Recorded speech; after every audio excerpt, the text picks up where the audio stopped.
ওই যে কুত্তায় কামড়াইছে রে পাগলা কুত্তায় কামড়ে এই যে মইলো 22 দিন হয় কামড়াইছি তাকে মইলো কুকুরে কামড়াইছে গরিব মানুষ কিচ্ছু নাই কালকে সারা বাড়ি তোলা আছি চাউল টাউল চারটে বাঁচি বলে আজকে গাই বান্ধায় নিয়ে গেল হয় সেই জায়গার মধ্যে এখন তাই মারা গেল গ্রাম খুব আতঙ্কিত হয়ে গেছি এখন 4-5টা মরার পর এই এলাকার মধ্যে একটা কুকুরে 15-20 জনকে কামড় দেয় তার মধ্যে এ যাবত 5 জন মারা গেল এখন একজন মারা গেল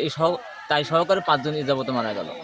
আমরা চাচ্ছি জেলা প্রশাসক এবং সরকারের কাছে আমি জানাচ্ছি যে এই অসহায় পরিবারগুলোরকে একটু যেন তারা সহযোগিতা করে এবং তাদের উন্নত চিকিৎসার যেন তারা পায় এটাই আমি সরকারের কাছে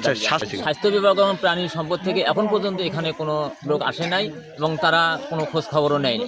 বাচ্চা নিয়ে আমরা স্কুলে যাইতে পারতেছি না আর আমাদের কাজ কাম ফেলে থুয়ে বাচ্চা কাচ্চা সাথে নিয়ে যাওয়া লাগে এবং সাথে আনা লাগে এই কুকুরের ভয়ে কুকুর যাকে পাচ্ছে তাকে কামড়াচ্ছে যাকে পাচ্ছে তাকে কামড়াচ্ছে 5 জন মারা গেছে 15 জন আহত আছে আর এখন যে পরিবারটা মারা গেল যে লোকটা মারা গেল তার বাড়িতে এমন কোনো সরকারি সহযোগিতা এমন কোনো ভ্যাকসিন কি কিচ্ছু তা পায় না দেখতে পর্যন্ত আসেনি কার্যকরী হচ্ছে না তো এটা ভ্যাকসিনের ফালতু ভ্যাকসিন আমার মনে হয় ডেট ওভার হয়ে গেছে ডেট এক্সপায়ার ছিল ওটা আমি অনেক জায়গা থেকে শুনলাম আর কি ডাক্তারের কাছে শুনলাম আর কি